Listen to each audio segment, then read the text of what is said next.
সংসদ অধিবেশন চলমান আছে। আক্তার হোসেন সাহেব, আপনি কি বলতে চাচ্ছিলেন একটু বলেন 1 মিনিটে। মাননীয় স্পিকার, আপনাকে ধন্যবাদ। মাননীয় স্পিকার, গতকাল মধ্যরাতে আমরা একটা নোটিশ পেয়েছি যে বাংলাদেশ বার কাউন্সিলের নির্বাচন স্থগিত করা হয়েছে। সেই স্থগিতকরণের কারণ হিসেবে বলা হয়েছে যে দেশে তীব্র জ্বালানি সংকট, এই কারণে বার কাউন্সিলের নির্বাচন স্থগিত করা হলো। মাননীয় স্পিকার, এখানে দুই ধরনের বিষয় রয়েছে। এক, এটা একটা সংবিধিবদ্ধ প্রতিষ্ঠান যেটার সাথে আইন মন্ত্রণালয়ের একটা সংযোগ আছে, আবার জ্বালানি মন্ত্রণালয় তাদের একটা ক্লজ দেখিয়ে নির্বাচনটাকে স্থগিত করা হয়েছে। মাননীয় স্পিকার, আপনি জেনে থাকবেন যে দি বাংলাদেশ লিগ্যাল প্র্যাকটিশনার্স এবং বার কাউন্সিল অর্ডারের বিধান অনুযায়ী 3 বছর অন্তর অন্তর নির্বাচন হওয়ার কথা। যদি নির্বাচন করার মতো পরিবেশ না থাকে, অর্থাৎ প্যান্ডেমিক হয় বা অ্যাক্ট অফ গডের মতো কোনো ধরনের দুর্যোগ ঘটে, সেই সময়টাতে 1 বছরের জন্য একটা অ্যাড হক কমিটির বিধান করোনার সময়টাতে করা হয়েছিল। কিন্তু অন্তর্বর্তীকালীন সরকার গঠন করার পরে সেই জায়গাটাতে কোনো অ্যাক্ট অফ গড বা প্যান্ডেমিক না থাকা সত্ত্বেও নির্বাচন না দিয়ে তখন একটা অ্যাড হক কমিটি করা হয়। সেই অ্যাড হক কমিটিতে এখনো পর্যন্ত চলমান রয়েছে। সেই অ্যাড হক কমিটি থেকে একটা গণতান্ত্রিক যাত্রায় উত্তরণের জন্য একটা নির্বাচনের সময়সীমা ঘোষণা করা হয়েছিল যে 19শে মেতে নির্বাচনটা অনুষ্ঠিত হবে।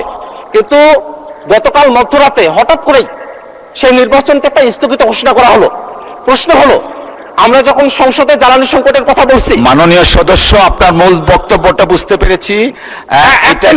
এটা কার্য বিবরণীতে আনার জন্য ভালো হবে, রেকর্ড থাকবে। আপনি দয়া করে একটা নোটিশ প্রদান করুন, এই বিষয়টা অ্যাড্রেস করবে, তখন মাননীয় আইনমন্ত্রী বক্তব্য রাখতে পারবে।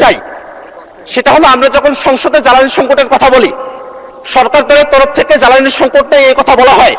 আবার সরকারি যে একটা প্রতিষ্ঠান, তারা নির্বাচন স্থগিত করছে জ্বালানি সংকটের কথা বলে। এই জায়গাটাতে একটা সিদ্ধান্ত আসা প্রয়োজন। আসলে কি জ্বালানি সংকটের ইস্যু, নাকি একটা গণতান্ত্রিক প্রতিষ্ঠানকে দলীয়করণ ডাকা হবে, সেইটা মূল ইস্যু? এই দুটো বিষয়ে একটা সিদ্ধান্ত আসা প্রয়োজন। মাননীয় স্পিকার, আমরা নোটিশ নিয়ে আসব, কিন্তু যেহেতু আজকে জ্বালানি মন্ত্রী উপস্থিত আছেন, আইনমন্ত্রী উপস্থিত আছেন, আপনি চাইলে তাদের থেকে এই বিষয়ে একটা সুরাহা, একটা তাদের বিবৃতি আপনি তাদেরকে দেওয়ার জন্য আপনি আহ্বান করতে পারেন। মাননীয় স্পিকার, আপনাকে ধন্যবাদ। ধন্যবাদ মাননীয় সদস্য। প্রবাসীদের জন্য নির্মাণ হচ্ছে দেশের প্রথম স্মার্ট সিটি, যেখানে থাকছে স্কুল, মসজিদ, হাসপাতাল, সুইমিং পুল, হেলিপ্যাড, পাঠাগার, জিম, সুপারমার্কেট, শিশু পার্ক সহ সকল নাগরিক সুবিধা। মাত্র 30 লাখ টাকা বিনিয়োগে মিলছে আকর্ষণীয় ফ্ল্যাট। প্লাটিনাম ইনভেস্টরদের জন্য ঢাকা বিমানবন্দরে ভিআইপি প্রোটোকল সুবিধা। বিস্তারিত জানতে যোগাযোগ করুন স্ক্রিনে দেয়া হোয়াটসঅ্যাপ অথবা ইমো নাম্বারে।